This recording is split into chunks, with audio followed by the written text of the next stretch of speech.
In this video, we're going to take a look at section 1.2 on applications, which is really a code word for word problems. Before we get into the word problems though, I guess this is kind of an application type of problem as well. We're going to talk about formulas. So to solve for a variable in a formula, isolate that variable on one side of the equation. The secret here, and the difficulty I think students tend to have with these kind of problems, is that their formulas will have multiple variables. Really, by definition, formulas have to have at least two, but will often have more than two variables. And we've always been trained, like to solve equations, to treat x special. And so we think variables have to be treated in this special way. But variables, remember, are just numbers. And so when we're solving a formula for a variable, the variable that you're solving for should be treated in a special way, but all the other variables in the problem, you treat them just like you treat numbers. And I think if you think of it that way, that'll help you get over your fear of moving all these variables around, because I think the tendency is that students want to treat them all in a special way, and you can't do that. You can only treat one of them special. The other ones you just treat just like you would treat numbers. You move them from one side of the equation to the other just like you would do with a number that was in the same spot. All right, so treat all the other variables as if they are just numbers. That doesn't mean actually put numbers there for the variable. I might do that hypothetically on a problem, just say, well, if this was a 5, what would you do with it? You don't actually want to make the other variables into numbers, but treat them as if they were just numbers. Okay, so I'm sorry, this is kind of zoomed out, it feels like. So let me rewrite the problem. We have C equals 1/3 W times parentheses H minus Y. The directions say solve for H, and in case that wasn't clear, if you look at the formatting for the answer, it has H equals something. So solving this variable for H means we want to have H equals something with all the other variables involved, right? So H is stuck here inside the parentheses. Now, if these other variables were actually just numbers, we might try to do things a little bit differently. Like if this W was actually a number, we would simplify this first, but we can't do that with the variables. What we can do is think about, well, if I had a number here, so kind of lump this W with the 1/3, right? So think of these as kind of together. This is being multiplied to the parentheses. So if I want to cancel it out, how could I get rid of it? Well, how do you cancel out a multiplication? You divide. So we will divide by 1/3 W. Now this is not the only way to proceed through this problem, and may not even be the best way, because having that 1/3 there is actually going to be a little bit of an issue, but we can fix it later. So we'll come back to that later. So we'll divide by 1/3 W on both sides, because we're multiplying here, and so that cancels that out.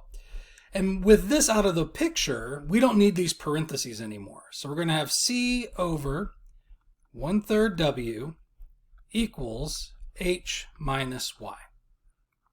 Now to get the Y, sorry, not the Y, to get the H by itself, what do I do with the Y? Well, we are subtracting by Y. So what would I do with a number that was in the same position? I would add by that number to cancel it out. So I will do the same thing with the Y, because Y is not special here. H is our special variable. Y is just another number, right? We're going to treat it like it's just another number. And so if I had a number that I was subtracting by here, I would add by that number to get H by itself. So I will do the same thing with the Y. I will add by Y to cancel out the minus Y. And I'll do the same thing to the left-hand side to balance that out. And so that cancels this out. And I'll just kind of rewrite our result over here. We have C over 1/3 W plus Y equals H. And that's solving it for H. So now we have the formula solved for H. This is essentially what you want to type into the box, but there's a couple issues you really need to be aware of. First issue is you never want fractions inside of fractions.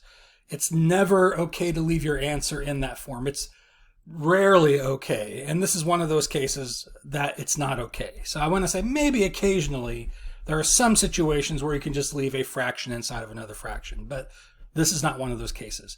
So if you type this into Math Excel or MyMathLab, whatever homework software you're using, it will most likely count this incorrect because you have a fraction of 1/3 inside of another fraction, C over 1/3 W. And so we have to fix that. We can't leave our answer with that deficiency, would be maybe a good way to put that.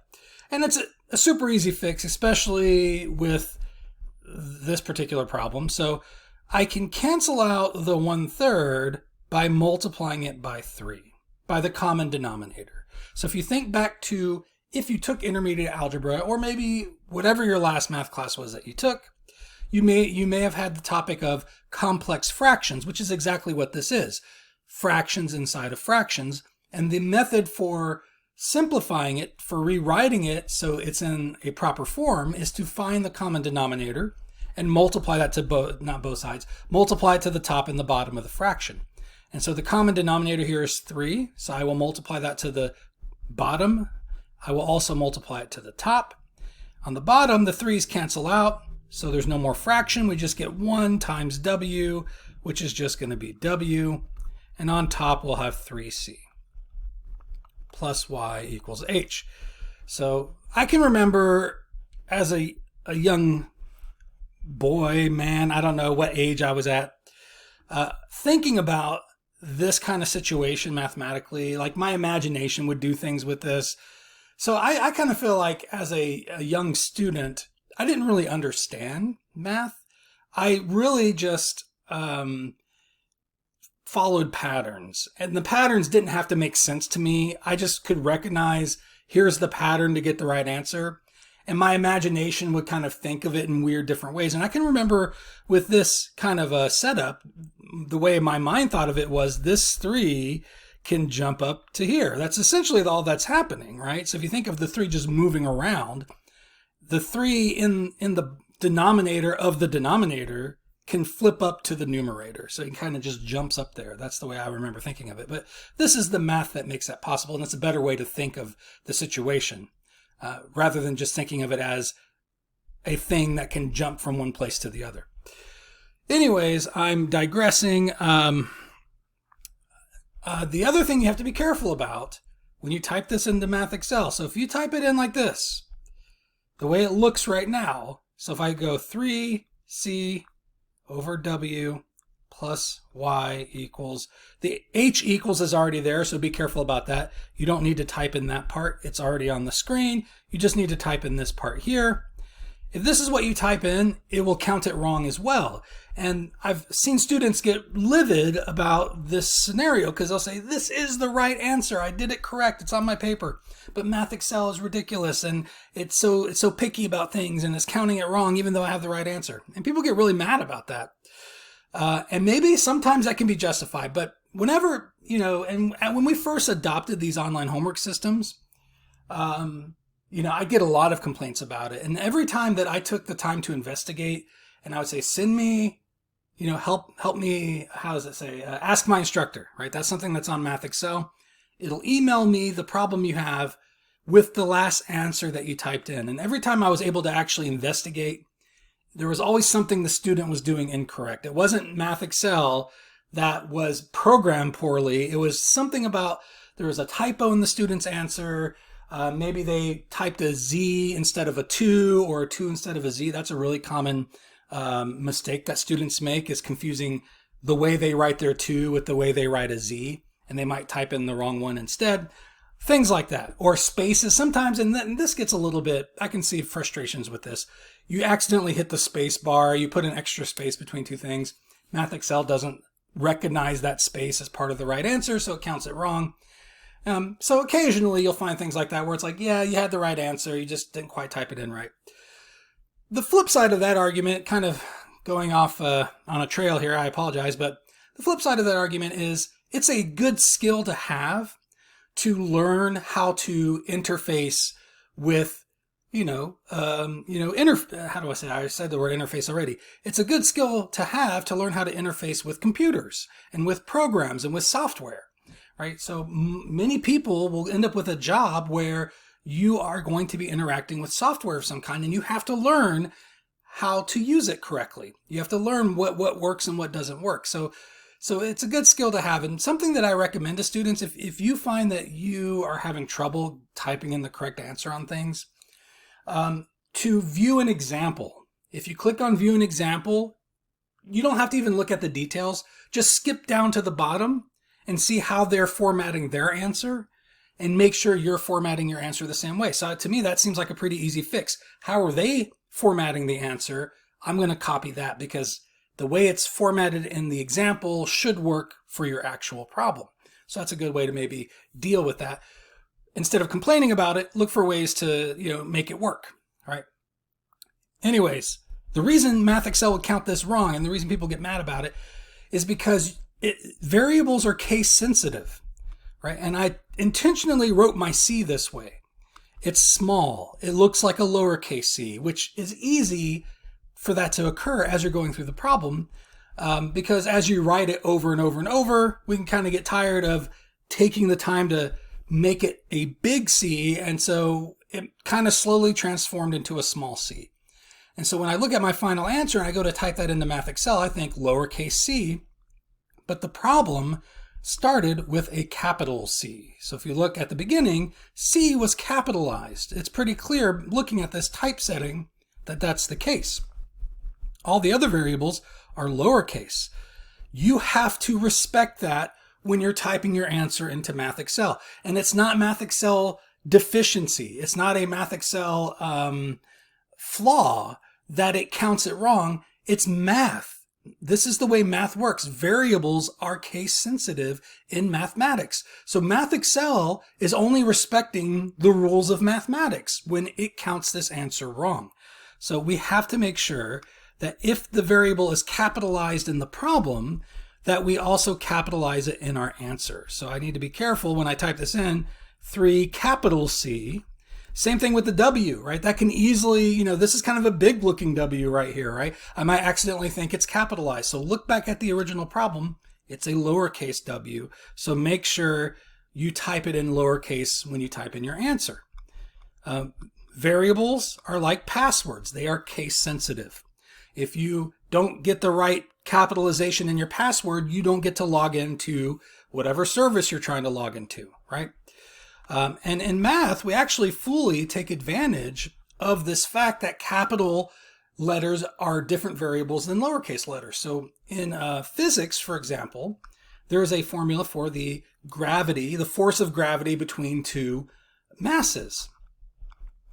And so it's F equals G, capital G. Now, you'll see it written in different ways, but the way I remember learning it is like this. Capital M times lowercase m over r squared, right? And so nobody confuses these two m's as the same variable, right? Capital M usually is considered the bigger mass, and lowercase m is considered the smaller mass. Not that the math cares one way or the other which one's bigger and which one's smaller. So it doesn't have to be that way, but that's how most people think of it, right? But the fact that one's capitalized and one's lowercase means these are two different variables, even though it's the same letter of the alphabet. And so you have to be careful about that too when you're working with these formulas. If it's capitalized in the problem, make sure you have it capitalized in your answer. If it's lowercase in the problem, lowercase in the answer. All right. So there's a few problems with formulas at the beginning, maybe 3, 4, or 5 problems on your homework. That's one example. There's some differences between the problems. So if you have any trouble with that, if I'm your instructor, please email me if you have any trouble with the other formula problems in the homework. We're going to go ahead and move on to word problems. I've already spent 14 minutes on the formulas on one problem, talking about different things. I get a little philosophical sometimes, so I apologize for that. The bulk of this section is on word problems, and so that's what we really want to spend most of our time on. And word problems tend to take a lot of time to do anyway, so I'm sorry to tell you this. I guess I'm not giving anything away. You can see the runtime of the video already. I'm not sure what it's going to be at this point, but I'm guessing it's going to go over an hour because word problems take a lot of time to get through. So I'm sorry for, just kind of getting sidetracked already in the video. So I'll try to stay focused for the rest of the time.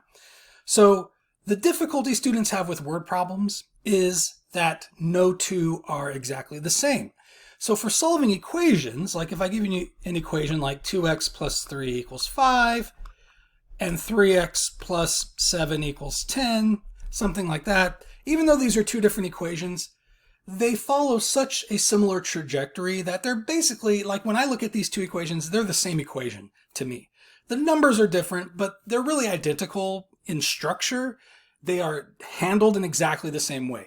So if I show you how to do one of these, you can follow that pattern precisely on the other one and come up with the right answer for the other one. So you can really just kind of copy processes directly without any modification for equations. But for word problems, that is hardly ever the case. You'll never see two identical word problems, except for maybe on your homework and then on the test, because I will take a homework problem and make that your test question. So make sure you're doing the homework, because that's the kind of questions you're going to see on the test. But in general, when you have two different word problems, they will not be similar enough that you can just take the solution for one word problem and copy it to get the solution for the other one, like you can for equations. You have to, they're always going to be something different. So you have to be able to read the problem. It helps to have some experience. So the more you practice these word problems, the better you get at it.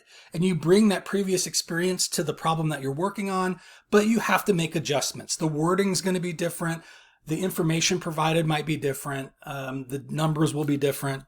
And so you adjust based on those differences to, solve the problems that you're dealing with. But each time it's going to be a different experience. It's going to be it might be similar to problems you've seen before, but there's always going to be something a little bit different about each problem that you do.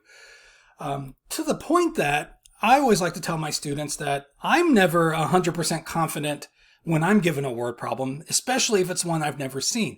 Now, in this video, I'm going to look really impressive because I've done these problems multiple times, and I still might stumble here or there, but I've done specifically these problems many, many times as I've taught this class. And so I've gotten pretty good at these specific particular problems. But if a student brought a problem to me that I didn't assign on the homework, that they got off the internet somewhere and said, hey, can you solve this? And they asked me to do it in front of class, I have to admit, I'm going to stay calm on the outside, but on the inside, I'm be like, oh, I don't know. I might stumble on this because, every word makes a difference in a word problem. And you can't, if you read a word or if you just ignore it because you think it's not an important detail, that could be what ends up stopping you from being able to do the problem. So, and I think any math teacher who's honest would admit the same thing, that with word problems, we all get a little bit nervous about those because we never know if we're going to be able to figure it out in front of the class if it's not something we've already practiced, right? And so I want to say that nobody ever gets 100% perfect at word problems. You get better with practice, but you never get to a point where you're just like, oh, I could do any word problem that anybody gave me, right? Because, you're going to have bad days and you're going to misread things or emphasize the wrong piece of information and not quite see how it's supposed to fit together sometimes. All right, so don't feel bad if you're having trouble with the material is what I'm trying to say. And don't feel like you're wasting your time, because the more you spend on this material, the better you do get at it. You'll still feel like you're bad at it, but you are getting better, even though you won't get to a point where you feel like 100% confident on it, because I'm not to that point either. All right. So the best we can do, since they're all different from each other, is we can have a strategy that hopefully is effective in approaching these problems. So the first step is to read the problem. I always recommend to students, read the problem before you write anything down. So when I watch students work on a problem, on a word problem, they'll read the first sentence, they'll write something down from that sentence. It's a bad idea to write something down from that because you don't know, for one thing, it might not even be relevant to the rest of the problem. Maybe they'll do that sometimes. They'll put a sentence in there that is a red herring. I don't know if that's really the proper phrase for that, but it's extraneous information that it's not actually part of the solution. But yet you're writing it down. You're going to try to make it fit when maybe it's just information you don't even need to do the problem, right? The other thing is, even if it is relevant information, you don't know how it's going to connect to everything else. So I really recommend reading the problem all the way through before writing anything down, even though the information is going to become overwhelming. As you're thrown all these numbers and these connections, you're going to feel like, okay, how do I connect this to this while I'm reading it in my head? You can't, but you want to get a sense of the overall problem. And then you can say, okay, then that piece of information relates to that. Then you can start writing it down from there. But read the problem first. Then draw a picture, create a table, or write what I call a hybrid statement, which is a math equation but with words instead of variables, right? And then this piece of advice, step number 3, is something that I came up with early in my my teaching career, educator career, and wasn't in the textbook, but was just something I thought was helpful to help students figure out these word problems. And I still feel like it's really the best piece of advice I've ever come up with, original advice, and that is to let your variable be the thing you know the least about. So when you read a problem, a lot of these word problems will have multiple unknown values. And we're going to do these problems using one variable. So these problems, even though, now when you have multiple unknown values, you could do X and Y and Z. But if you're introducing multiple variables, you have to come up with multiple equations and solve a system of equations, which you might know how to do from previous math classes, but we have not introduced that concept yet. We're going to save that for the end of the course, actually. And so we're going to try to keep everything in terms of one variable for these problems. Let that variable be the thing that you know the least about, not necessarily the thing you're looking for. So, I can remember as a student thinking, I want to let X represent the thing they're asking me to find, but that might not be the easiest way to set up the problem. What always seems to be easiest to me is letting X be the thing that I know the least about in the problem, and then building up from there. And that's what step 4 is. Represent all the other unknowns using that variable. So once you let X be the one you know the least about, any other unknowns you can build on, you can use clues that they give you in the problem to build those up mathematically. And then you want to relate the unknowns together into an equation of some kind. So that's really what it comes down to, is taking the problem, reading it first, converting it into the language of mathematics using variables, and then relating the mathematics together in an equation. And once you have the equation, you should be on a fairly easy path. I've had students tell me, and I feel like it feels a little bit humorous to me. I mean, I'm not trying to make fun of people or anything, but, I've had students say, well, with these word problems, I have some trouble with them, but once I get the equation, I'm good. But that is the essence of a word problem, right? Once you have the equation, it's not a word problem anymore. It's solving an equation. It's one of these kind of problems, which, yes, there are cookie cutter methods for solving those that you should already know. So once you have the equation, it should become easier at that point. That's the whole point of how we're doing these word problems, is translating them into equations and then letting the math handle the equations for us, right? And once we have the equation, we know the math that has to be done to get the answer out of that equation. The hard part is constructing that equation. And that is the essence of what word problems are about. That's the challenge of every word problem, is how do I take these words in this situation and convert it into a mathematical equation? Right. Once you have the equation, solve it, you get an answer. Check that the answer makes sense for the problem. If you're trying to find the number of quarters in a piggy bank and you get X equals 13.5, that doesn't make sense, right? You can't have 0.5 of a quarter. And what many students will do with that kind of answer is they'll say, oh, well, I might have made a mistake somewhere, but it's probably close to 13.5, so I'll just round it to 14. That never gives you the right answer either. If you have a nonsense answer, it means you're just off the mark. And rounding it's not going to get you back to that mark, which would be the right answer. Maybe one in a million times it might work. But generally, if you're getting a nonsense answer, it's because you have a nonsense equation, because you made a mistake somewhere. And so you want to go back, review your work, not just round the wrong answer don't round the unreasonable answer to a reasonable answer. That doesn't get you the right answer generally. Also, with that example, with quarters, if you get X equals -5, well, you can't have negative number of quarters. It's a nonsense answer. And a lot of students try to fix that one by 5's probably right, I'll just drop the negative. that doesn't get you the right answer. If you get a negative number when the answer should be positive, that's a nonsense answer from a nonsense equation. You have to go back and try to figure out what you did wrong. Dropping the negative sign doesn't get you back to the right answer generally, right? Then once you have x, that might not be the answer to the question in the word problem. So once you have x, though, it's like the key that unlocks all the information in the problem. So you might have to take your value for x and use it to unlock the answer to the question that was actually posed in the problem. But once you have x, you should be able to figure out the answer that was actually being asked. How do I want to say this? You can figure out the answer to the question that was being asked in the problem. All right. I said I wouldn't get too much more philosophical, but this is a philosophical concept, so I had to philosophize a little bit on that. Let's do some examples. A buyer paid $42,900, including the buyer's premium, for a car auction. Now this problem, the wording here has always bothered me. You pay for a car auction? I don't get it. So I'm interpreting this to mean the buyer paid $42,900 for a car at an auction. That's the way I think of this scenario, but I don't know if that's what they really mean here. And I don't go buy cars at auctions, so I don't know. Maybe that is the correct terminology for it. If the auction adds a 10% buyer's premium to the sale price of the car, then what was the sale price of the car before the premium was added? So the person makes a winning bid.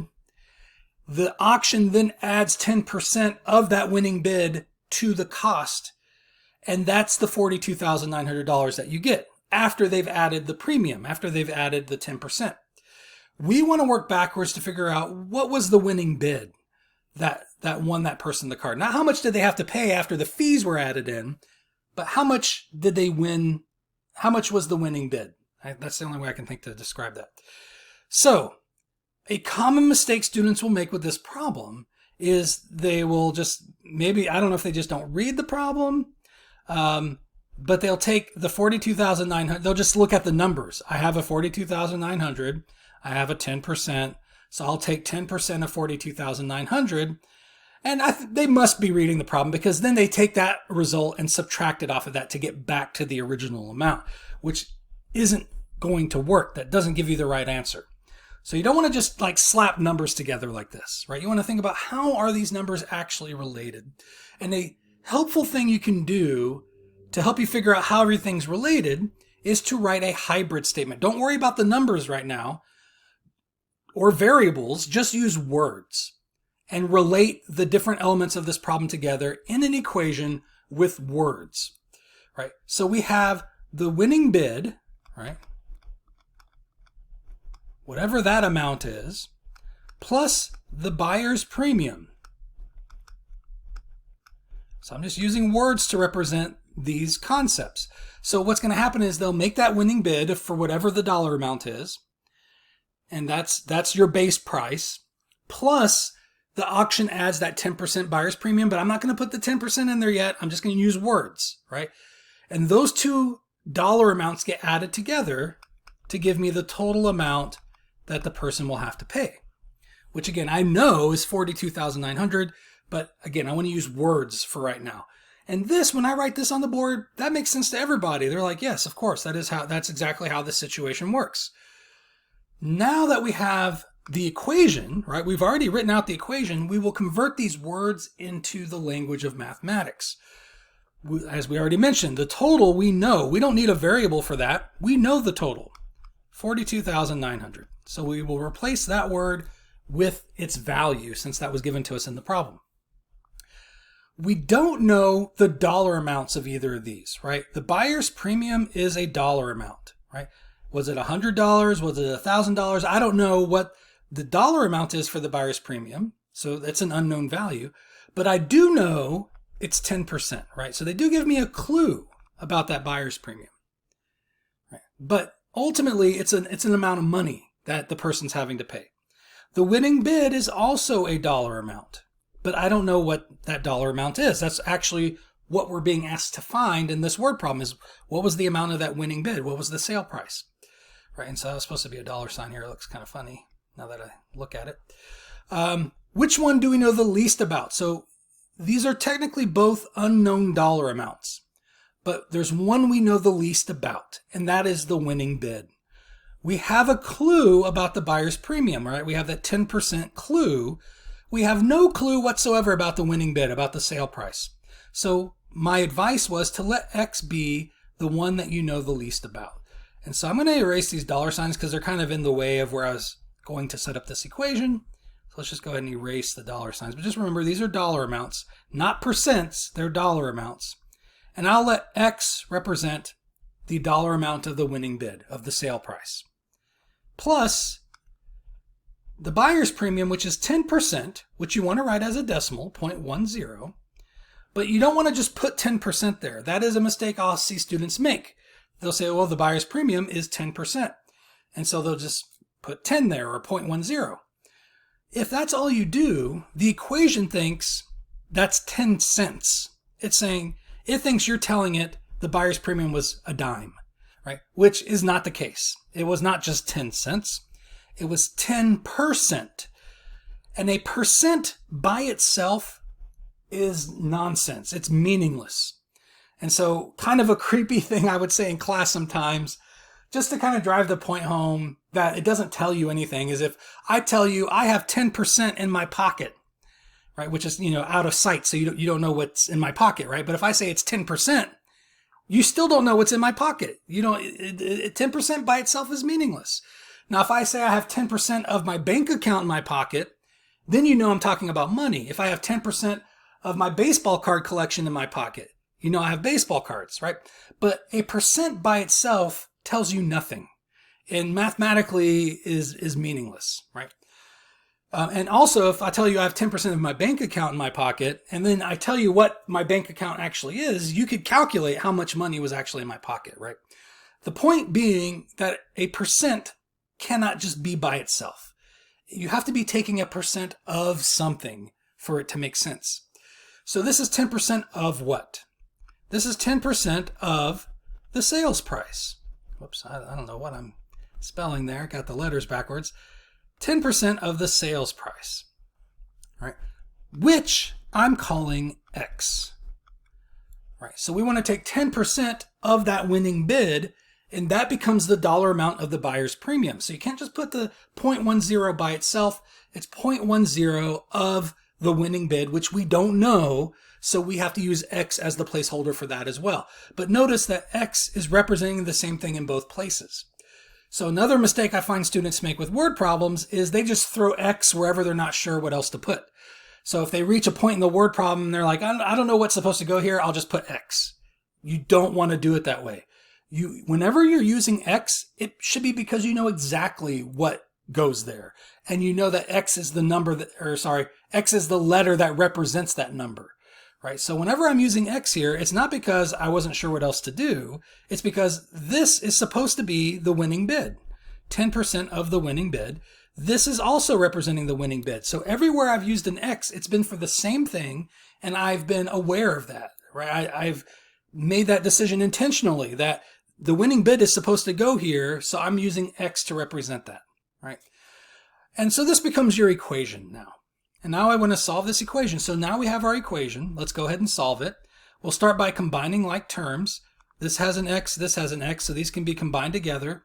It's a little bit weird because we have like a decimal number here and we have no number here whatsoever, which means it's a 1, right? But adding these together is just like adding 3x plus 4x. Right? When I add these together, I get 7x. How do I get that? I add the numbers in front of the x together, and then I just copy the x down to that. You do the same thing here. It's 1 plus 0.10, which will be 1.10. And then the x just gets copied down. So this becomes my equation, and I really should have thought ahead on this. I don't have a calculator handy. I didn't pull it up on my computer. I don't have my phone with me. Actually, it's in a different room. And I should have known better if I was going to do word problems that I would probably need a calculator, because oftentimes with word problems you get numbers that are not, I don't want to say unpleasant, but just they're difficult to do in your head at least, or by hand. And so So what you end up doing here is not taking 10% of the 42,900 and subtracting that off the total. You actually want to take the total and divide it by 1.10. That's 110%, if you will, right? And you end up getting x equals, I want to say it's 37,000. Like I said, I've done this problem so many times. I'm pretty sure that's what it is, but I couldn't be 100% sure of that. No, that doesn't seem right. Maybe it's 39,000. Yeah, I think it's 39,000. I can check once I have the answer. I can check to make sure it's right. So I'm delaying having to grab my calculator. So I think it's 39,000 because now if this is the sale price of the car, right? So the person, their winning bid was 39,000, right? They won the bid for the car with that amount. So that's how much they're agreeing to pay for it. But then the auction adds a 10% buyer's premium to that. So 10% of this is going to be 3,900. And so that's how I knew 37,000 wasn't quite right, because there's a 9 here. And if I add that back to the amount, 37,000 would have a 7 here, right? So anyways, now I add these together. This is the sale price of the car. This is the buyer's premium. It's 10% of the 39,000. And when I add these up, I get 42,900. So it matches that final price. So 39,000 is the sale price of the car. It was the winning bid before the buyer's premium was added on to that. Okay. So let's take a look at this problem. And then maybe after this, I'll probably have to pause, go grab my cell phone so I can have a calculator handy. But for this one, I don't think we'll need a calculator. Fritz plans to fence off a square feedlot and then cross fence to divide it into 4 smaller feedlots. If he uses 252 feet of fencing, then how much area will be fenced in? So notice what we're being asked to find ultimately is the area that we're fencing in. And this is another one that, a lot of people's intuition leads them to the wrong conclusion here. So you're being told there's a certain amount of fencing that's available, 252 feet of fencing. And many students will think mistakenly that, well, if the amount of fence you have is a fixed amount, then the area is fixed as well. And that is not the case. And so, for example, if we have 100 feet of fencing, so let's just do a quick, a hypothetical scenario over here. Let's say you have 100 feet of fence. One way of setting up a rectangle would be to do 25 feet by 25 feet. And this would be 100 feet of fencing, right? Because that's 25, 25, 25, 25. That adds up to 100. Right? What's the area here? The area is going to be 625. You get that by taking the length times the width, right? The length and the width are both 25. Multiply those together. I just happen to know that's going to be 625. I'm sorry, that's supposed to be an L right here. Okay. Now, another way I could set up this fence is I could do, as long as these add up to 50, it works out. So 10 and 40, right? So this side would be 10, this side would be 40. That's also 100 feet of fencing. What's the area here? Length times width. So this is the length, this is the width, or it doesn't matter which one's which. Oh, I almost said that funny. But it's going to be 400, all right? It's going to be 10 times 40, which is 400. So notice it's the same amount of fence in both scenarios, but the area that you fence in changes depending on the dimensions that you choose, right? So it's not automatic that with 252 feet of fence that there's only one particular area that could get fenced in based on that. It depends on the dimensions, all right? Now, Fritz, and maybe this isn't entirely relevant to this problem. I might be thinking of a problem we'll see later in the course, but since maybe I've addressed it now, I won't have to do this exercise again later. Fritz is planning to fence off a square feedlot. And so this is what I was talking about earlier, that when you're doing word problems, you can really get yourself into trouble because when we read, we don't always take every word seriously. Fritz plans to fence. I can kind of skip the plans part, right? Fritz fences off a square feedlot. I don't need to know he's planning to do that or if he's already done it. It doesn't matter, right? So certain details you can kind of skim, but other details you can't. And so in math, you really have to be careful to read every word carefully. Consider every word. because just one little word like this makes a big difference in how the problem's going to play out.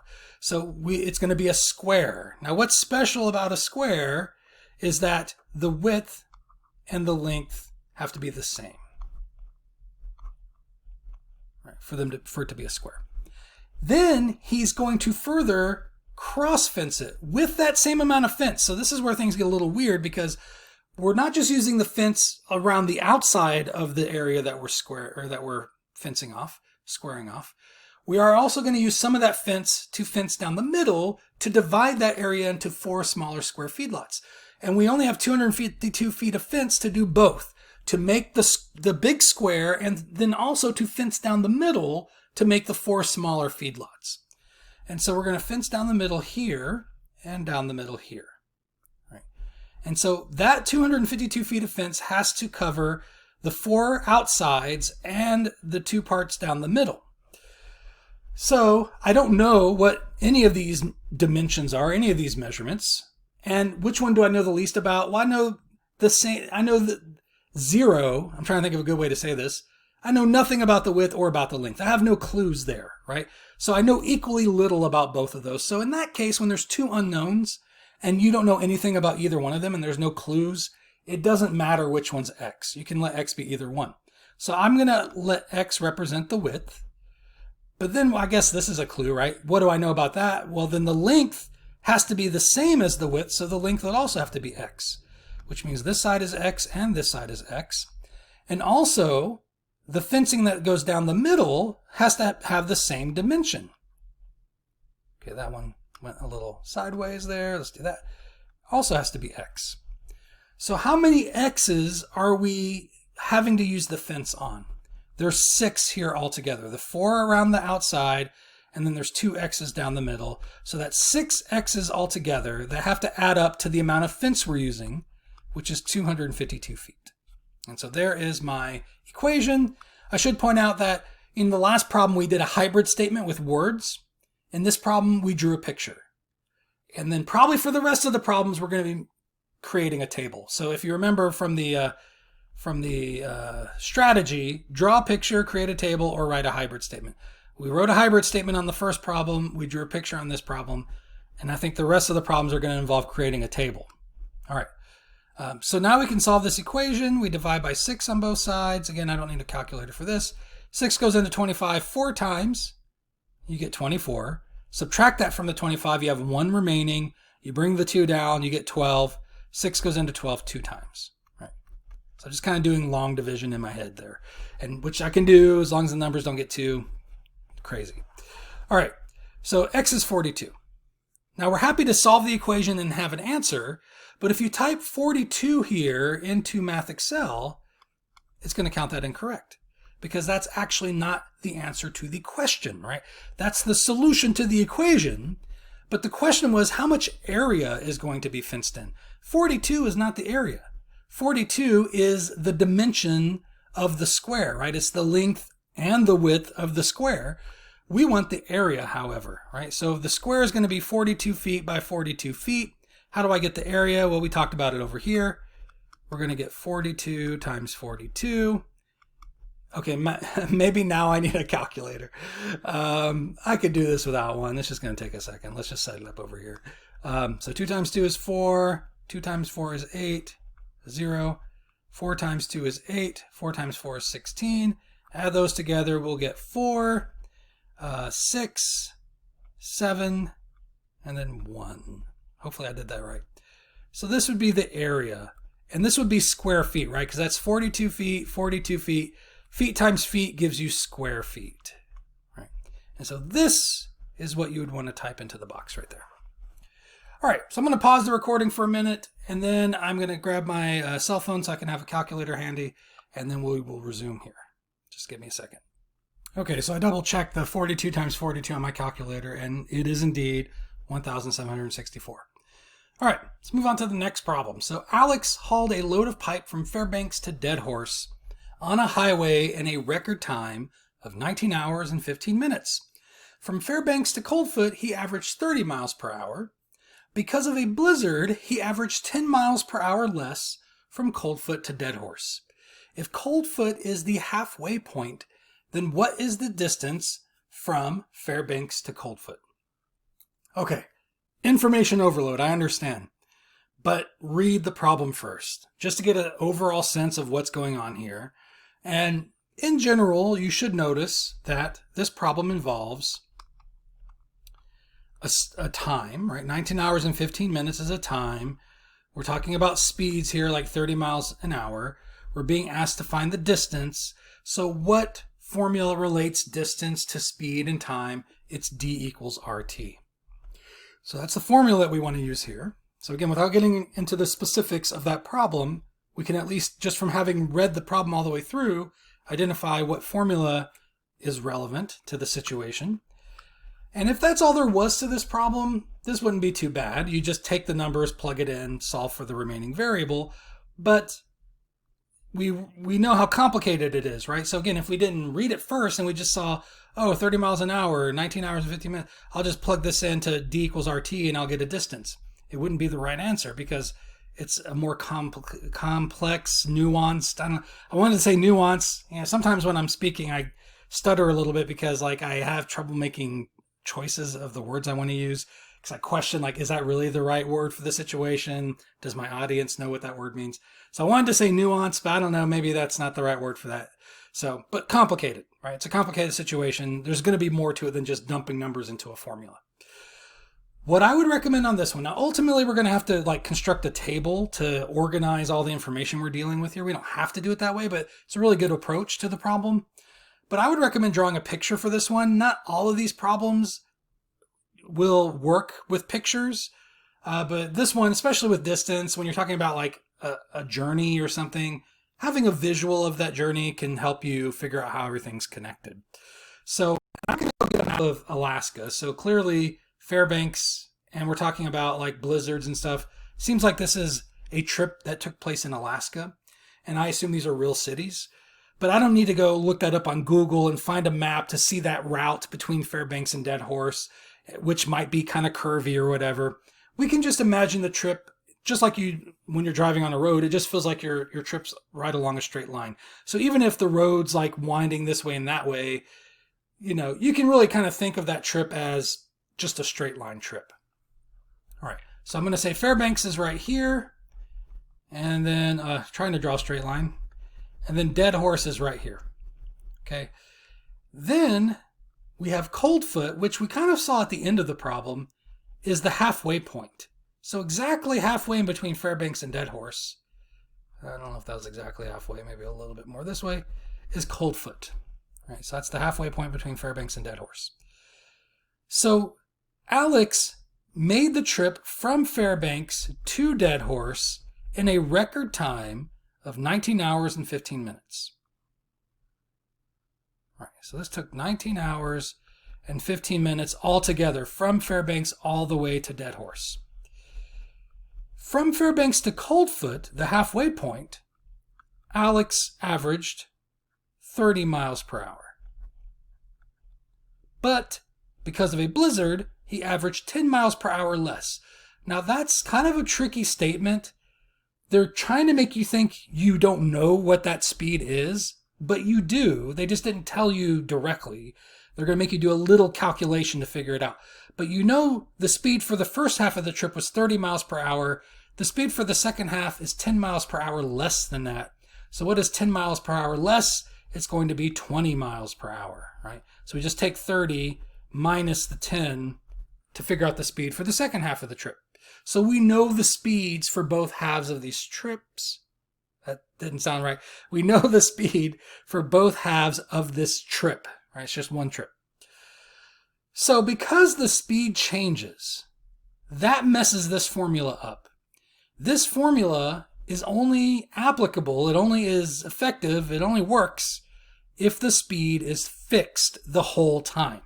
So this is called uniform motion. That's the actual technical name for this formula. Uniform meaning it stays the same, right?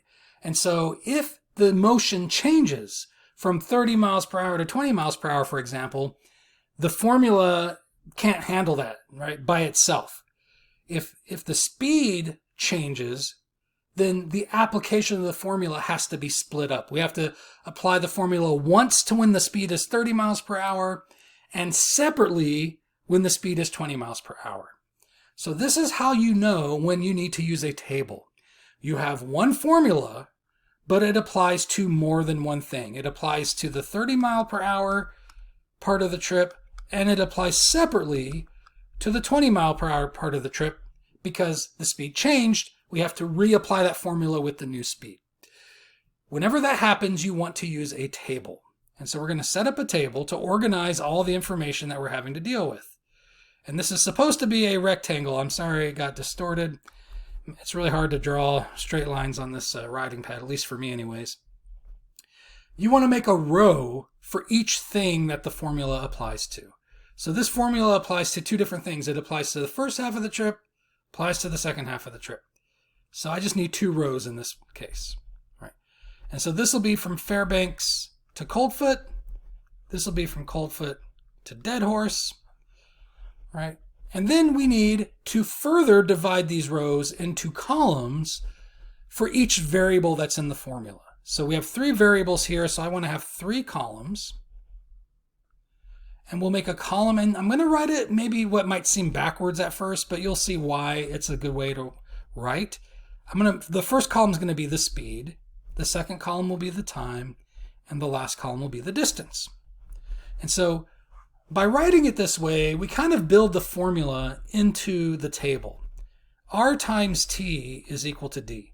So if we can fill in the first two boxes for this row, the formula allows us to multiply those together to fill in the last box.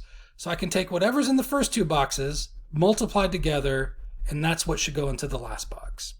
So it's kind of a nice maneuver of just multiplying straight across. This times this is what goes here. Right? Same thing for the second row. And that's exactly the game plan here. Let's fill in the first two rows, use the formula to fill that last row in, and then from the last row, we can figure out the equation. That's usually how these work. Sometimes you'll have to adjust, and sometimes you'll fill in the last row and the first row, and then you have to like reverse engineer the middle row, and then that's where you get your equation. But ultimately, the last row, the last column that you fill in is where you'll get your equation that you need to solve. Now for the speed, we know, right? For the first half of the trip, it's 30 miles per hour. For the second half of the trip, it's 20 miles per hour. The time we are given we're given the time of the entire trip. But what should go in this box is the length of time spent on the first half of the trip only. And in this box should be the length of time spent on the second half of the trip only, which we don't know. We don't know how much time was spent going from Fairbanks to Coldfoot. We don't know how much time was spent going from Coldfoot to Deadhorse. You might say, wait a minute, Coldfoot's halfway, so wouldn't half the time be spent before and half the time be spent after? No, it's halfway in terms of distance. So the miles from Fairbanks to Coldfoot are the same as the miles from Coldfoot to Deadhorse. But the time will be different because Alex was going faster for the first half of the trip, slower for the second half of the trip. So less time had to be spent going from Fairbanks to Coldfoot because the distance is the same, but we went faster for that part of the trip. So that means it took less time. We went slower for the second half of the trip, which means it took more time to go from Coldfoot to Deadhorse. How much more time? We don't know. So here's where we're going to have to use variables. I don't know how much time was spent on the first half of the trip. I don't know how much time was spent on the second half of the trip. And again, it's equal. So it doesn't matter which one's x, but we have to pick one of them to be our variable x. I'll just pick the first one. So let x represent the time spent going from Fairbanks to Coldfoot. Now, a common mistake students will make is, well, then I'll just go ahead and use x for the second one also. But you can't do that unless they're the same. And you have to know that they're supposed to be the same. But we just talked about why they can't be the same. Because it's the same distance, but you're going faster for the first half of the trip than you are for the second half of the trip. So the time spent on those two halves of the trip will not be the same. So you can't just put x here for both of them.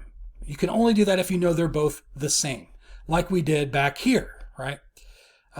Here I used x twice, but it was because it was representing the same number both times. And I shouldn't have done that because now I can't just undo this. I have to erase it, which is going to be hard to do in the table. Maybe it wasn't as hard as I thought. So what do we want to put here? Well, think about this. The total time spent on the trip was 19 hours and 15 minutes. What we have just asserted is that we will call the time spent, oh, that was horrible. We will call the time spent on the first half of the trip x. So we're saying that Alex spent x hours going just from Fairbanks to Coldfoot. But Alex spends 19 hours and 15 minutes going from Fairbanks all the way to Deadhorse. So we know the total time spent on the trip, and we know how much of it was, we don't know, but we have x to represent how much time was spent on the first half of the trip.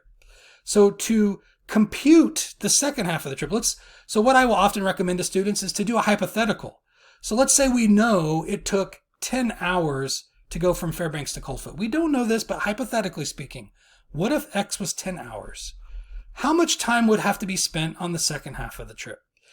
How would you calculate that? Well, if you know the total trip was 19 hours and 15 minutes, and 10 hours were spent on the first half of the trip, you would subtract these to figure out that 9 hours and 15 minutes were spent on the second half of the trip. So you would take 19 hours and 15 minutes minus the 10 hours spent here to calculate the amount of time for the second half of the trip, which obviously doesn't make sense because we're going slower here. It should take more time, not less time. But again, it was just a hypothetical question.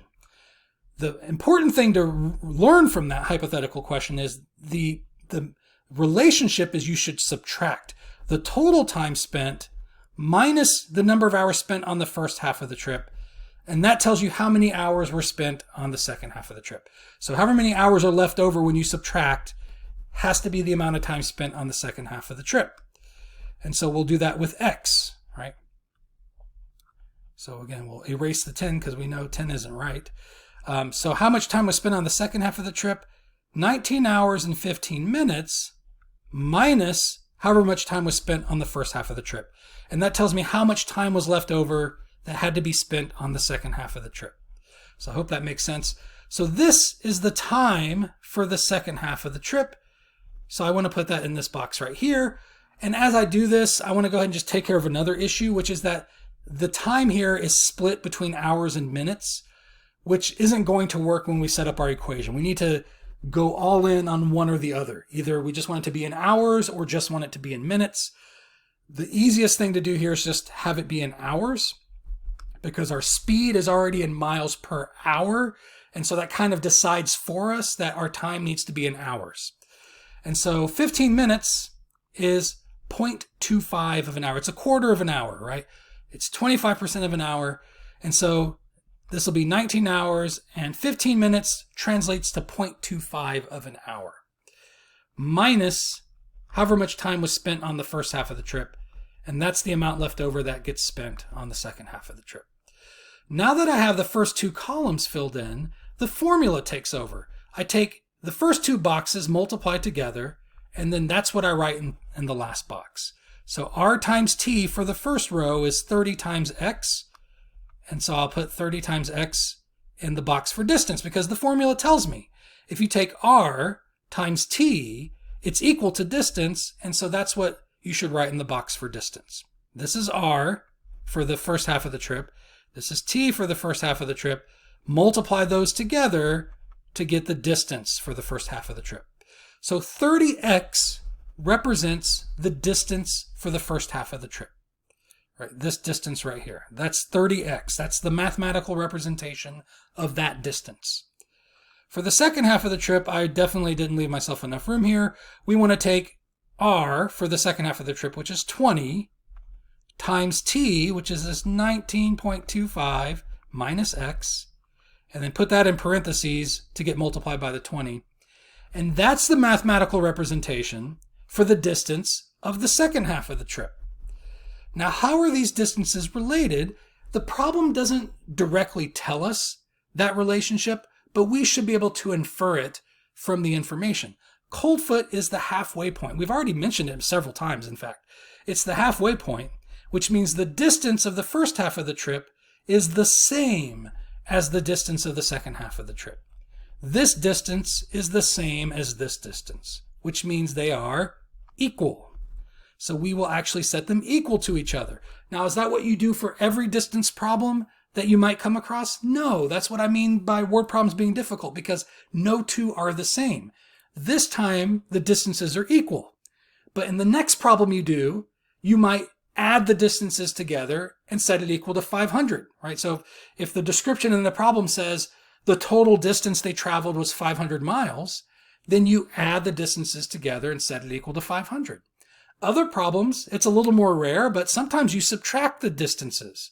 So if they say this person went 5 miles further than this person, well, that's a difference in their distance. So you would subtract their distances and set it equal to 5.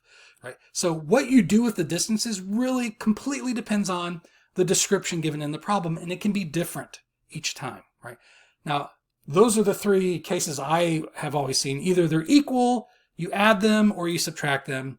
But are other things possible? Yes. Right? It just really depends on the problem and the descriptions in the problem. So now that we know these are equal, we can get our equation. We get 30x, that distance has to equal 20 times 19.25 minus x, that distance. Right? These are equal. And so now I'm going to solve this equation.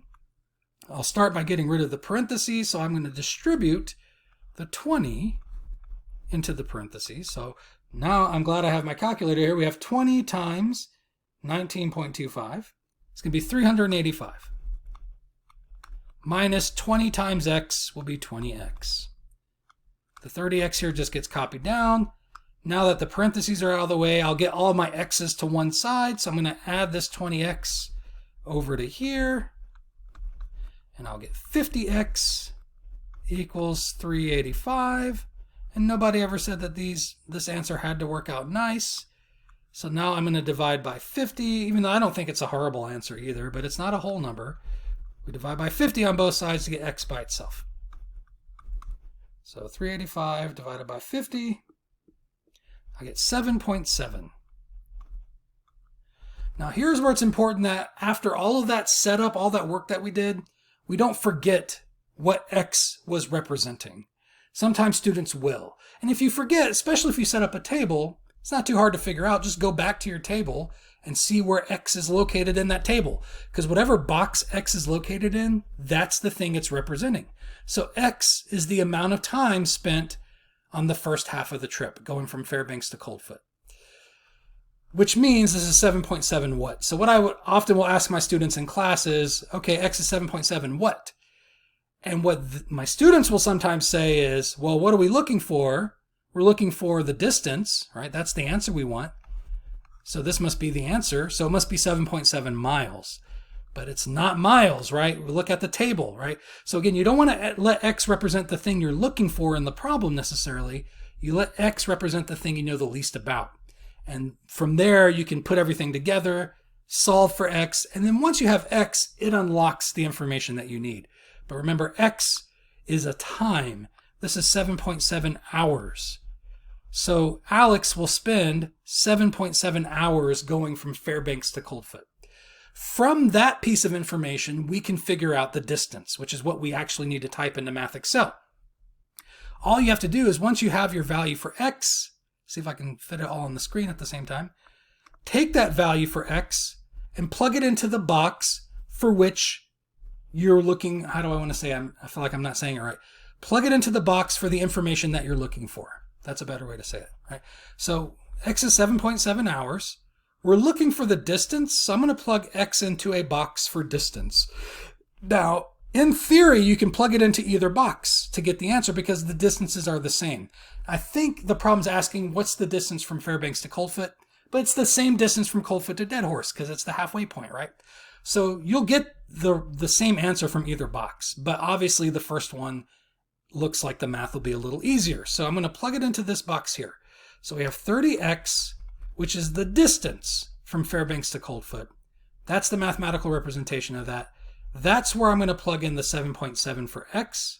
So I'm going to take 30 times 7.7 in my calculator, and I get 231. That's the distance. That's miles. And that's what you want to type into Math Excel for your answer. All right. So again, X isn't always the answer that you're looking for, but it should be able to unlock the answer that you're looking for.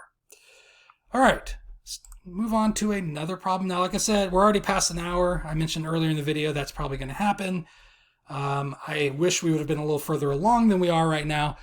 I have several more different types of word problems to go through, but at any point, if you feel like you've kind of got the idea for how to approach these problems, and again, Math Excel also provides help, so you can click on View an Example, and from that, you might be able to figure out what to do. Feel free to stop watching the video and go work on your homework if you feel like you're ready for that. Because in class, I often will run out of time, and I'll say, I can't do all of these problems. We only have time to do like 3 or 4 of them, and I'll leave a couple of them undone. But I think for the video, I'll just do all of them, and then you can just kind of pick and choose which ones you want to watch. A person X can clean up all of the crime in a city in 8 hours working alone. Person Y can do the same job alone in 10 hours. If person Y starts crime fighting at 8 a.m. and person X joins him at 9 a.m., at what time will they have all the crime cleaned up? So it's a little bit hard to tell from reading that problem, but it's a work problem. Right. The work being done is crime fighting. This problem has been in this textbook since I started teaching out of the textbook, which was a long time ago. And they didn't used to say person X and person Y. So I guess they were worried about copyright issues, and so they changed the name because these names probably are protected trademarks and whatnot. Person X was Batman. I'm just going to say it. Person X used to be Batman. Person Y used to be Robin. All right. So I might refer to them as Batman and Robin as we do the problem. But it's a work problem. But this formula applies to person X and to person Y. Now that's a little confusing, right? Because X is our variable also. So I don't want to call person X and then have X be a variable in my problem. That could be confusing. So I'm just gonna go with Batman and Robin. So we have Batman, we have Robin. All right, and remember, this is X and this is Y. Okay, so that formula applies to each of them separately. Now let me explain what this formula does. It's actually just like D equals RT, just a different context. R is the speed. It's the speed with which somebody gets a job done. So however fast Batman could clean up all the crime in Gotham City, that's Batman's speed. How fast does Batman work? And then Robin has a different speed, right? So presumably Robin's going to be a little bit slower, right? So Batman gets the job done quicker. Robin gets the job done a little bit slower. So they have different speeds. T is the time. So the idea is if you take how fast somebody works times how long they work for, you can calculate how much work they will get done. That's what this formula is all about. But on this particular day, Batman and Robin are working together. And so we're going to set up a table. Since we have 2 people working at different speeds, we have to apply that formula 2 different times. That's exactly when you want to use a table. When you have one formula that applies to more than one thing. And so we will set up a table to organize, and probably need to be bigger than that. So let me go a little bit further out. Hopefully that'll be big enough. All right. And we'll need 2 rows because it applies to 2 different things, 2 different people. We have Batman and we have Robin. And then we will make columns for each variable, just like we did in the last problem. So we'll have a variable for the speed, a variable for the time, and a variable for the work that they get done. Okay, now here's where things get kind of tricky. So what you want to do, just like we did in the last problem, is you want to go back through the problem, pick out the easy pieces of information to put in the table first. And then whatever's still unfilled, those are our unknown values, and then we can start using variables. But we need to write what we know first. So when you go back through the problem, you'll read this. You'll say, oh, person X, that's Batman, can clean up all the crime in 8 hours.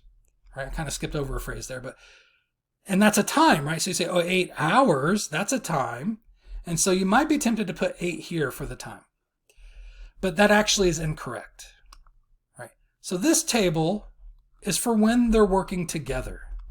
Right? So this particular day that we're being asked about, when Robin starts at 8 in the morning and Batman joins them at 9 in the morning, on that particular day, they are working together to fight crime. 8 hours is how long it would take Batman alone, right? Person X can clean up all the crime in 8 hours working alone, but he's not working alone today. He has Robin's help, so it shouldn't take 8 hours. It should take less time. Batman would get it done by himself in 8 hours, but with Robin helping him, it should be less than 8 hours. How much less? I don't know. That's what we're being asked to find. When will they be done? So that 8 hours actually should not go here for the time for Batman. We don't know how long they will be working on this particular day. That's what we're trying to find out. So what is the 8 hours for? Well, think about this. Batman gets the job done in 8 hours working alone. Robin can do the same job in 10 hours working alone. So who is faster? Right now, earlier I just said presumably Batman would be faster than Robin because Robin's the sidekick. So Batman has to be better, right? But this actually mathematically clarifies that, right? Batman can get the job done in 8 hours.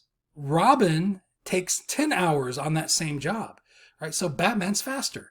So that time that we're being given is not for the time variable in this table. It actually is telling us about their speeds. Now, you might be thinking, oh, so I put 8 hours for the speed? No, it doesn't quite work like that either. So consider the case. So let's take a time out from this table when they're working together. And let's consider when Batman is working alone. Now, if Batman's working alone, so let's go to a different day where Robin's sick or whatever, and Batman had to do the job by himself. We don't need a table now, right? Because there's only one person. We just need this formula, W equals RT. Now, when Batman's working alone, yes, it will take him 8 hours. Now that's the time, right? Batman working alone will take 8 hours to get the job done. How much job is getting done? So here's where things can get a little tricky with work problems. We have to quantify it, right? Because W is the variable that represents the amount of work that's done. We have to plug a number in for that variable because, right, variables have to be numbers. You can't say, W is, the Joker or whatever, right? It has to be a number. So what number do I put there for the work? What you will always choose, regardless of the nature of the work, whether it's crime fighting, other problems I've seen is painting a house, or raking up the leaves in a yard, things like that, delivering newspapers. They make up different scenarios, but whatever the job happens to be, when it comes down to actually quantifying a job getting done, you always use 1. So in class, again, I won't just tell students, I will ask questions and I'll say, what should I put here for the work? Eventually, somebody typically says 100%. Batman will have 100% of the job done in 8 hours, which is exactly right. Because 100%, if you convert that back to decimal form, is the number 1. 1 is 100%. So what we're saying here is that 100% of the job will be done. One entire city will be free of crime. Right? However you want to put it. One job is complete in 8 hours. And so now we can copy down the R and we can solve this for R to find out Batman's speed. So how fast is Batman when it comes to this particular work? You solve this for R by dividing 8 on both sides, and you actually get that R is 1/8. And you might say, what? That's a speed? That's a weird speed, right? Because when we think of speed, we think 30 miles per hour, 60 miles per hour. Not 1/8, right? That's a weird number for a speed, right? But it makes sense if you think about it like this. Batman gets 1/8 of the job done per hour. So it is a per hour thing, but it's not miles per hour. It's fraction of a job done per hour. So he gets 1/8 of the job done the first hour, another 1/8 the second hour, another 1/8 the third hour, and then after 8 hours, the whole job is done, right? But it's 1/8 each hour. So 1/8 of the job per hour. Now, I went through that exercise to show you the pattern so that you won't have to do this again, right? So that's the math behind it, but the pattern's pretty obvious, right? Batman takes 8 hours to get the job done alone. That means his speed is 1/8. What are we going to do for Robin? It takes 10 hours for him to get the job done alone, so his speed will ultimately be 1/10. So I don't need to redo this calculation. It's an easy pattern to figure out. So it's 1 over the time they would take to do the job alone. That's going to be their speed, right? Robin gets 1/10 of the job done per hour. That's how fast he works, right? How long will they be working? I don't know. And I really know, again, equally little about both of their times. So I can let X be either one. It's pretty common for people to want X to be Batman's time because, again, he's the superhero and Robin's just the sidekick. So if Batman's going to have to work X hours on this day where they're working together, right? How long will Robin have worked for? So here's where things get a little tricky. Robin started at 8 a.m. and Batman joins him at 9 a.m. So who's working more hours on this day? Because once the job's done, they stop working, right? They're off the clock at that point. So they will be done working at the same time, but Robin started an hour earlier than Batman did. So however long Batman works, Robin will have worked that extra hour between 8 a.m. and 9 a.m. So Robin will spend X plus 1 hours working, right? So if Batman worked for 5 hours, Robin will have worked for 6 hours because Robin started an hour earlier than Batman did, right? So that's one way to set that up. But there is an hour difference between the amount of time they spend working. Now that we have the first 2 columns filled in, just like the last problem, we let the formula take over to fill out the rest of the table, right? So we take the R times the T in the first row, multiply those together, write that in the box for work. So we get 1/8 times X. This mathematical expression represents the amount of work that Batman contributes to the job that day. All right, we do the same thing for Robin. We get 1/10 times X plus 1. And that mathematically represents the amount of work that Robin gets done that day.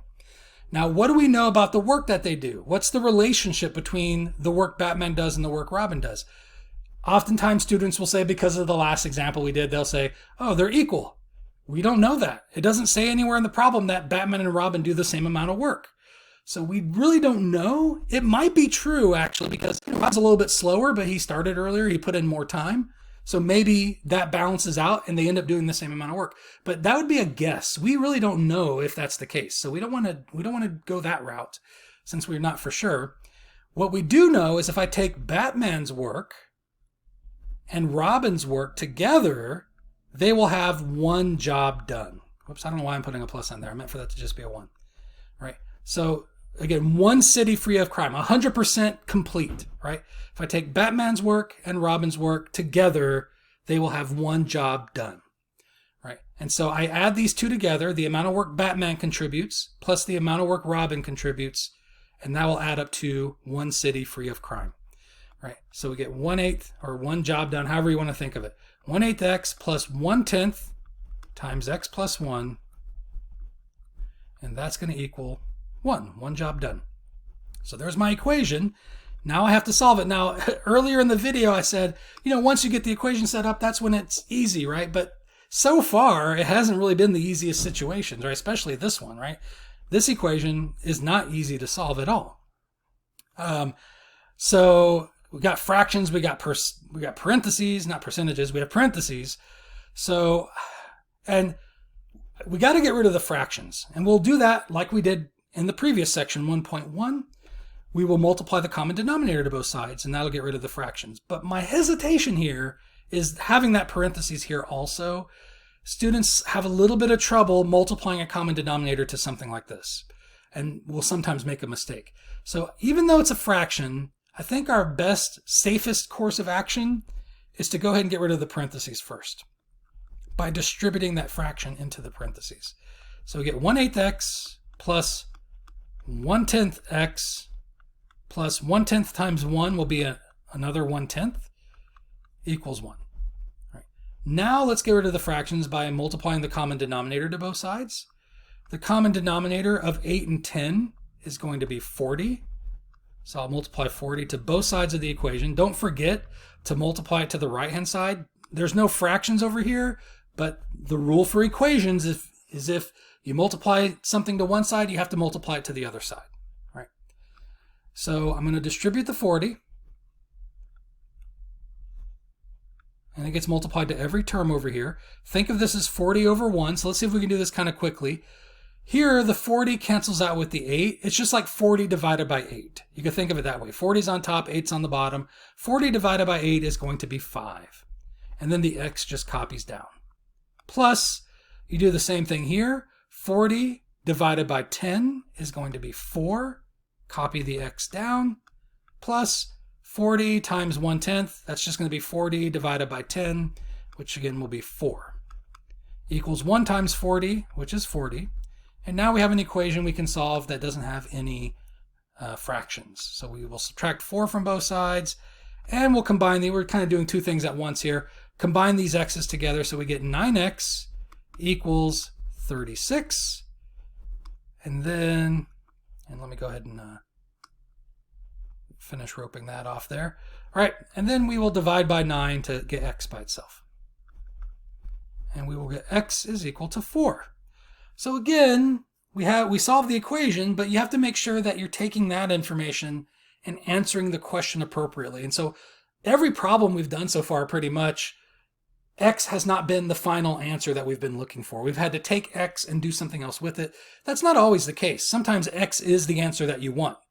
That, x sometimes will be the number you should type in the Math Excel. But, and this is essentially what we want, but they want us to convert that to a time of day. So the question is, at what time on the clock will they be done fighting crime? It won't be 4 o'clock, right? I'm not saying 4 p.m. here or 4 a.m. or whatever. I'm saying 4 hours, right? X is the amount of time spent on the job by who? By Batman, right? So if you forgot, go back to the table, right? X is the amount of time spent by Batman working on the job today. So we just found out that Batman will have to work for 4 hours before the job is done, right? What time will that be then? So if you go back, I guess I have to go back up again to the original problem. Robin starts working at 8 a.m., but Batman starts at 9 a.m. So he starts at 9, and then he's going to have to work for 4 hours before the job is done. So what time will that be when the job is over? Right? He starts at 9 a.m. He's going to have to work for 4 hours. And so if I add that to the 9 a.m., it'll be 1 p.m. before the job is done. Or I should say, at 1 p.m., the job will be complete. Right? So you add the 4 hours to Batman's time. How long will Robin be working for? If Batman works for 4 hours, Robin's going to have to work an additional hour because he started an hour earlier. This means Robin will have worked for 5 hours. And if we start from Robin's time, right? Robin started at 8 a.m. He's going to have to work for 5 hours before the job is done. What time will that be at? It'll be, again, at 1 o'clock because they're going to be done at the same time. So it doesn't matter whose time you look at. Once you have the time for one of them, for how long they will have to work, add it to the time of day that they started to figure out when they will be done with the job. All right. Okay, so I'm going to take a little break for a second, and we will resume with this problem here in just a minute. All right, looks like we have 3 more examples. Sorry, I set my phone over there, and we might need it again. 3 more examples left, so let's go ahead and get these done. How much water must be added to an 8-liter solution that contains 6% extract of baneberry to get a solution that contains 3% extract of baneberry? So I'll be honest with you, this is another comic book character problem. In this case, we are talking about Poison Ivy, who again was removed from the problem. And this one's a mixture problem. Now there are 2 types of mixture problems. This one is called a percent mixture problem. And for this situation, a lot of examples that you might look up on problems like this won't actually have a formula associated with it, but I like to still use a formula. And the formula here is going to be Q equals A times R, where A is the amount of your solution, R is the percent of an ingredient in that solution, in that amount. And when you take that amount times that percent, it tells you the quantity of the ingredient in the solution. So quantity, which is Q, and amount are synonyms. They really mean the same thing, quantity and amount. So we use amount for the total solution, and we use quantity for the ingredient in the total solution, right? And I'll maybe illustrate further once we kind of get further into this problem, what I mean by these variables. This formula applies with mixture problems to 3 different things. That's kind of a minimum of things that it can apply to. And you don't normally see more than that either. But mixture problems are by nature taking 2 solutions and mixing them together to get a third solution. That formula applies to the 2 initial solutions being mixed, and it also applies to the final result that you get, the solution, the mixture of the 2 solutions. The formula applies to that as well. All right, so we need 3 rows in this case. So we're going to make a table, and hopefully I'm making this large enough, and I'm sorry for my horrible drawings. And we need 3 rows. So here's 1 row, and then here's 2 and 3. All right, so we have solution number 1, solution number 2, and then the mixture of those 2 solutions, which is creating a third solution that the formula applies to. So maybe that was a better way to describe that. We will make columns for each variable in the formula. So we need a column for A, we need a column for R, and I just know from experience that that column doesn't need a lot of space, so R is pretty narrow. And then we need a column for Q. And again, that builds the formula into the table so that when I get the first 2 columns filled in, the formula kicks in to fill in the last column for me. I just multiply these 2 together to get the last one. All right. I go back through the problem, and for these mixture problems, the one that they often will just give you is the percent, the R. So now this one's a little weird. How much water should be mixed? So this first solution actually is just plain water. And they don't give a percent for that, so we're going to have to think about that in just a moment. Must be added to 8 liters of a solution that is 6% extract of baneberry. So the second solution is 6% baneberry, so that's the percent of the ingredient. Baneberry is the ingredient that we're interested in. There's 6% of that in the second solution. And not only that, but we know the amount. It's 8 liters, so we actually know everything about the second solution. To get a solution that contains 3% extract of baneberry, right? So the mixture we want to be 3%. So we're diluting it, right? It's the original solution of 8 liters is too powerful because the concentration is 6%. So we're adding water to it to dilute it down to 3% concentration. At least that's what poison ivy is doing, right? Now, what percent of the water do you suppose is baneberry? And sometimes I'll have students, like I'll have classes where they don't have an opinion on it, and they aren't sure what to make of that, but it's water. And again, if I tell you it's poison ivy, baneberry is obviously some kind of poison. And how much poison should be in water? None, right? There shouldn't be any poison in the water. So the percent of baneberry in the water, it doesn't tell us in the problem, but we're supposed to infer, because it's water, it's pure, there's no baneberry in the water, 0%, right? So they don't quite directly tell us, but it's another piece of information that we know. And the boxes that are left blank, those are our unknown values. So we don't know how much water to use. In fact, that's what we're being asked to find. And we don't know how much our final mixture is going to be. How many liters will we have altogether once we mix these 2 things? We don't know. So we can let X be either one of these, but this is the one we're looking for. And it just, the math flows better if we let X represent this one anyway. So we'll have X be the amount of the water that we will use. That's what X will represent. So then what will my mixture be? Again, you could do a hypothetical question to help you figure out the relationship here. Let's suppose, hypothetically speaking, that the amount of water we want to use is 4 liters. I'm going to mix 4 liters with 8 liters. So what will my mixture be then? If I'm combining these 2 together, I will end up with 12 liters altogether, right? The 4 liters of water mixed with the 8 liters of the second solution means my mixture will be 12 liters altogether. So these add. They add together to give you the amount of the final mixture. All right. So let's undo that hypothetical.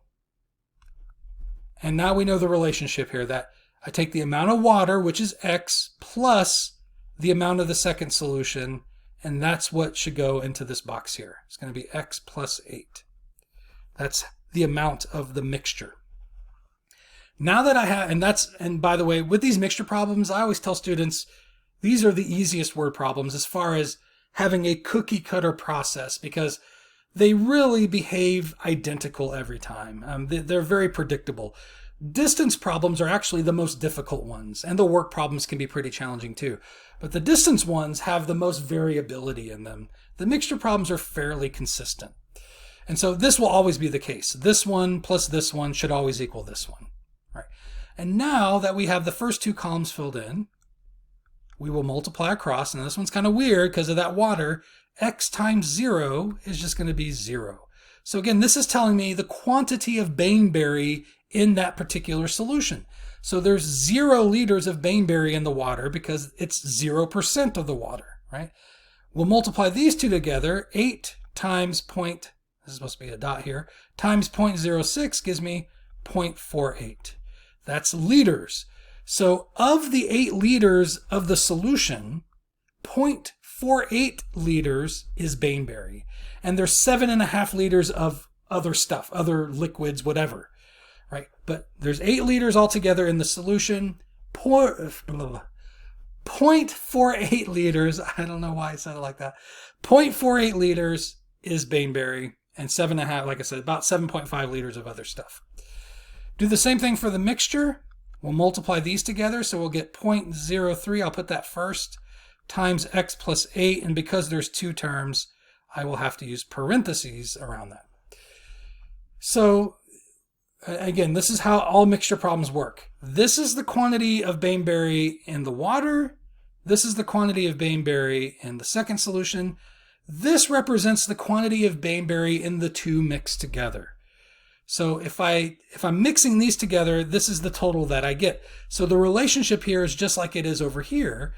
You add these together and it has to equal the last one, right? The quantity of Bainberry in the first solution plus the quantity of Bainberry in the second solution should equal the quantity of Bainberry in the 2 mixed together. So it's going to be, and like I said, every mixture problem has that pattern to it. So 0 plus 0.48 equals 0.03 times X plus 8. That's the equation. Now I can solve that for X to find my answer. So 0 plus 0.48 is just going to be 0.48. Here I'll distribute the 0.03, so we get 0.03X plus 0.24. And you're going to get an answer that you probably might have guessed already, because this problem, the numbers are quite easy to work with and figure out without, you might have been able to figure out the answer without all this math, because if you think about it, you have 6% concentration. You want to dilute it in half. To get the concentration to be half, you just add an equal amount of water, and that's going to dilute it to 3%. So it's going to be 8. You might have figured it out already, but if these percents weren't so, friendly, you might not be able to figure it out quite that easily by just thinking about it, and you'd have to rely on the math that we're doing to figure it out. So what I'm trying to say is, the example I have, the numbers were friendly enough we could do it without the math maybe, but on your homework or on the test, these numbers might not be as friendly. So you want to make sure you can do it like this. All right. So we will subtract. And plus, the other thing I'll say, like if this does happen on the test and the student writes the answer without the math, and I know it could be done that way without cheating or whatever, I might still give them points for the answer, but I won't give them full credit. And my rationale is this is an algebra class, and the whole point of it is to use algebra to answer questions, right? So we're not talking about like using common sense or other methods. We want to practice using algebra to find answers to things. So I need you to do that on the test as well. So even if you can figure out the answer without algebra, I need to see you using algebra to get the answer because it's an algebra class, right? So we get that's my rationale anyways. 0.24 equals 0.03x.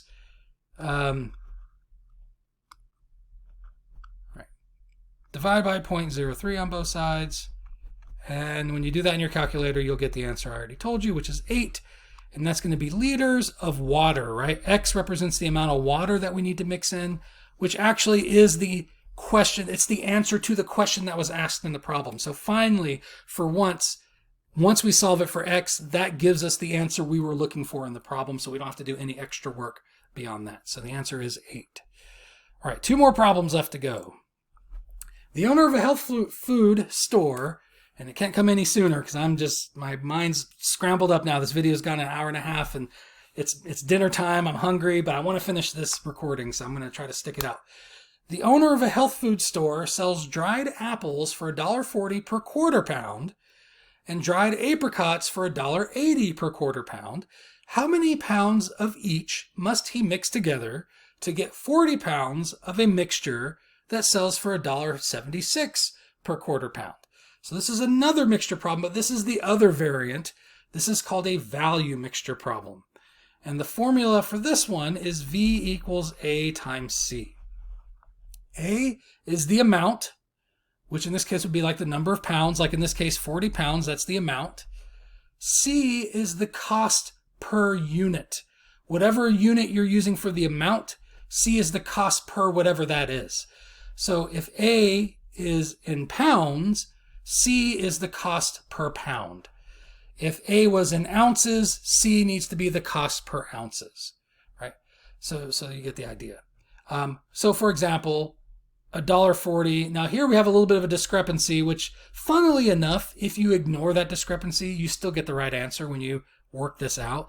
But really, if A is going to be pounds, then C should be how many dollars per pound. But the information we're given in the problem is dollars per quarter pound, so we actually have to fix that. V is the value, the total value of that amount. So the example I will often give to explain how this formula works is if you're going to the store to buy bananas, bananas historically, at least every time I check in recent history, they're about 50 cents per pound. That's the cost, that's C. So if I buy 5 pounds of bananas, that's the amount, 5, and they cost 50 cents per pound, then the total value of those bananas is $2.50. So it's what I would pay for them at the register, right?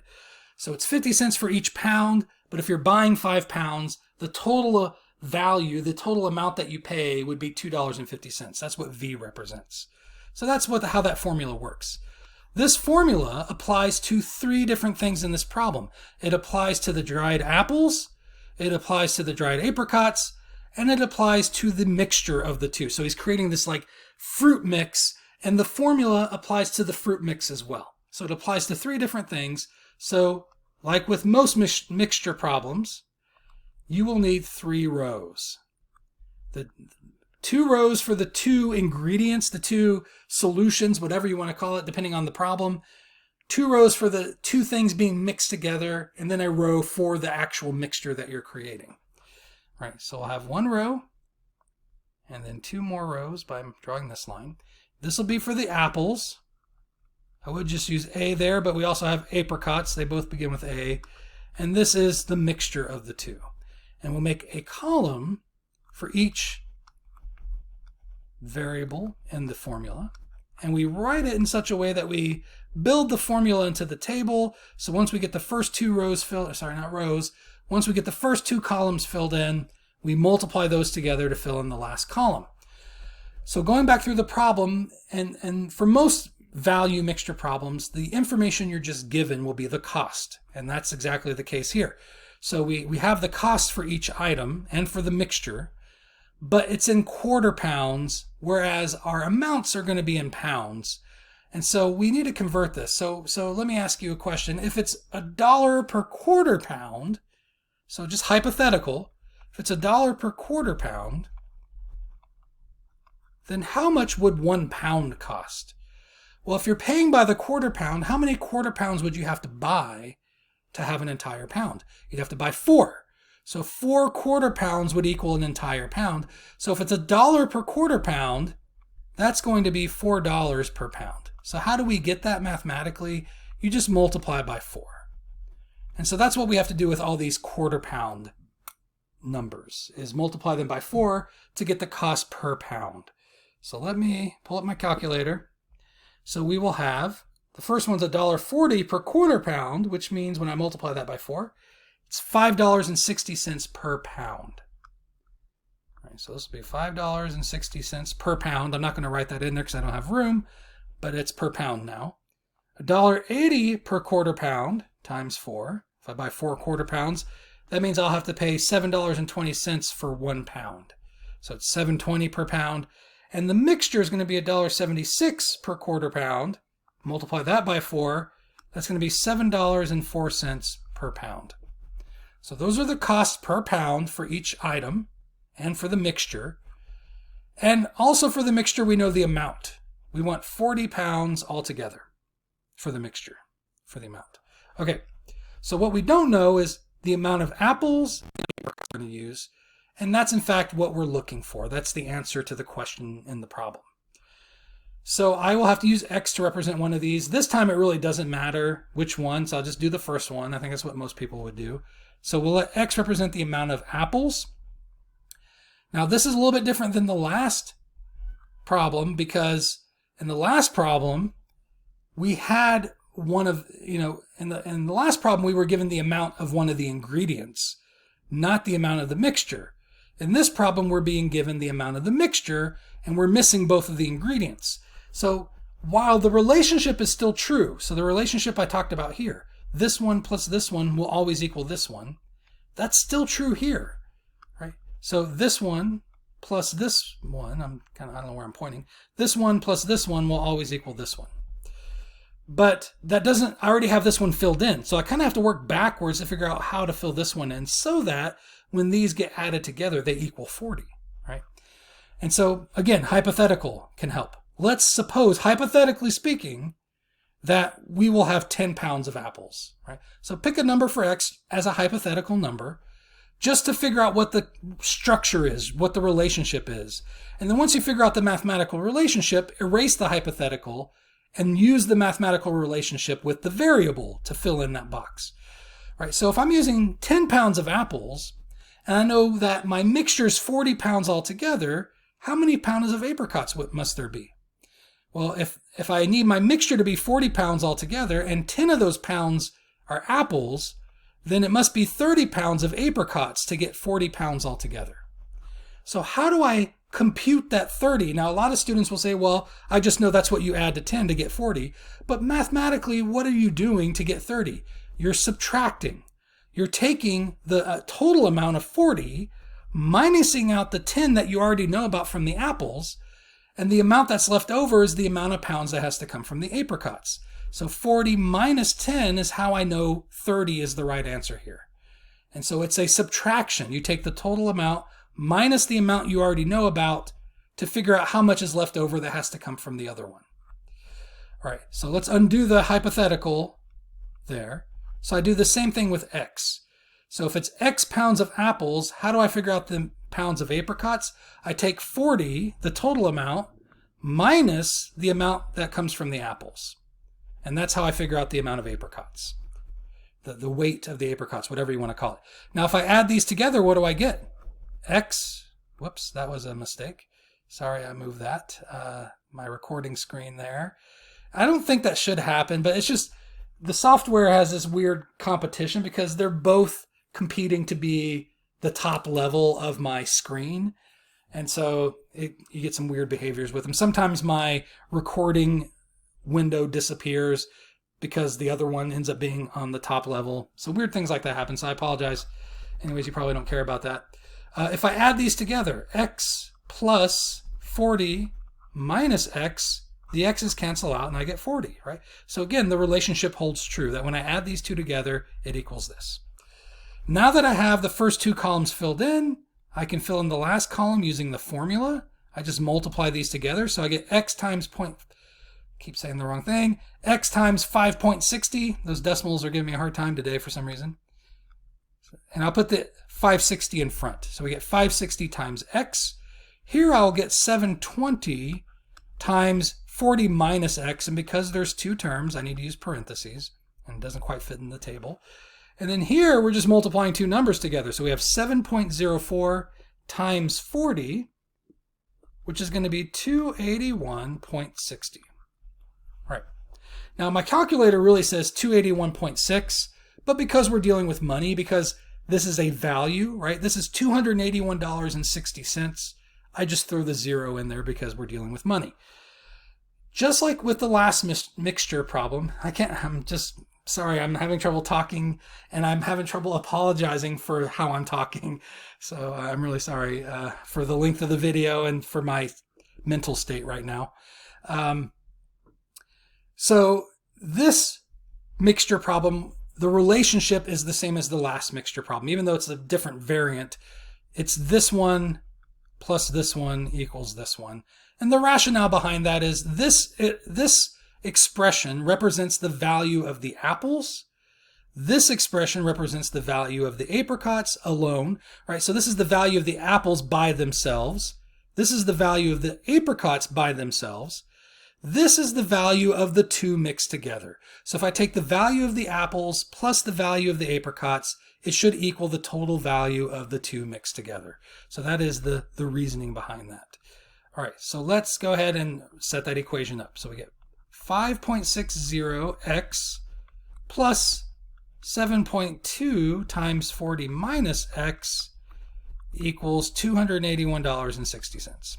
Now I have my equation. We solve this equation and we can get our answers. So I'll start by getting rid of the parentheses. I'll distribute here. So we get 5.60x plus 720 times 40, which will be 288, minus 720x, right, because this gets multiplied to both of these, equals 281.60. And so now I'm going to do a couple things at once. I'm going to combine my x's together, so this one and this one, and at the same time I'm going to subtract the 288 to the other side. So I'm bringing my x's together to make one x and then moving the number to the right hand side to get x by itself. All right, so I'm going to have 560 minus 720, which will be negative 1.60. Now you need to be on alert here because we talked about at the beginning of the video, we should get answers that make sense. And a negative answer here would not make sense. Right? You can't have a negative number of apples or a negative number of apricots or negative pounds. I'm saying number of apples, but I should be saying pounds or, weight of apples. You can't have a negative weight for the apples, right? So if I'm getting a negative number here, it's got to cancel out somewhere in the math, right? So hopefully it does. Now I combine these x's together, so this would still have an x here. On this side, we're going to get 281.60 minus 288, which is going to be negative 6.40. So there you go. That negative is going to cancel out with that negative. But, once you see a negative show up, you should be on the lookout for another negative to cancel out with it if the answer wouldn't make sense to be negative. Right? So now I'll divide by negative 1.60 on both sides. The negative divided by the negative cancels out. And I'll get x equals 4. For what? Not 4 apples, even though that's kind of the misstatement I've been making on this entire problem. It's 4 pounds of apples. Right? And if you forgot what x was representing, go back to your table, right? X is the amount of apples. 4 pounds, right? 4 pounds of apples, which means how many pounds of apricots, right? And so again, x is the key that unlocks all the information in the problem. So if it's 4 pounds of apples, I can plug in 4 for x here to get the amount of apricots. So just take the value of x, plug it into the box that you want the information about, and do the calculation, right? So if I plug in 4 here for x, let me go ahead and do that. If I plug in 4 here for x, I get 40 minus 4, which will be 36. So I get 36 pounds of apricots, 4 pounds of apples. Together, that's 40 pounds, right? That's the total mixture. So I'll go ahead and write that down here, and then we can move on to the last problem and be done with this horrible section, horrible way to start the semester, right? And so we're going to do, let me go ahead and write this down here, 40 minus 4, which will be 36 pounds of apricots. And that's the two things I wanted to know for the answer. So Math Excel has 2 boxes for you to type in these 2 numbers. Just make sure you type the right number into the right box, right? 4 goes into the box for apples, 36 goes into the box for apricots. Okay, last problem.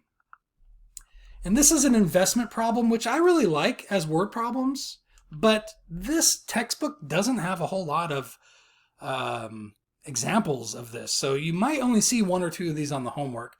But because I like them and because you'll see them on the homework, I wanted to make sure to do at least 1 example of these. After 1 year, Johnny's 2 mutual funds returned a total of $6,770. The first fund returned 19%, so that's the interest rate on that one, and the second, in which he had invested $14,000 more, returned only 4%. So you kind of got those backwards. You really want more money in the higher returning investment, but 4% still a return, still made some money. What was the amount of Johnny's original investment? All right, so the investment problem, the formula you want to use is I equals P times R.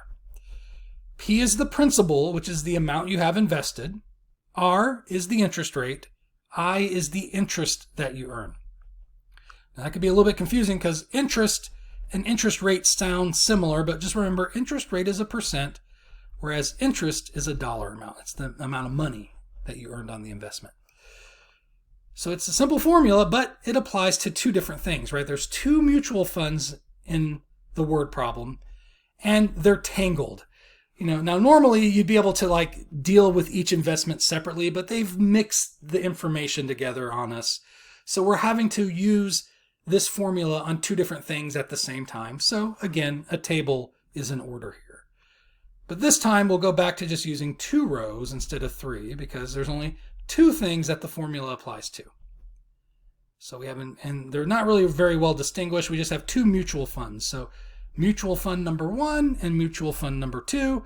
And we'll make a column for each variable in the formula. So we'll have a column for the principal, column for the interest rate, column for the interest.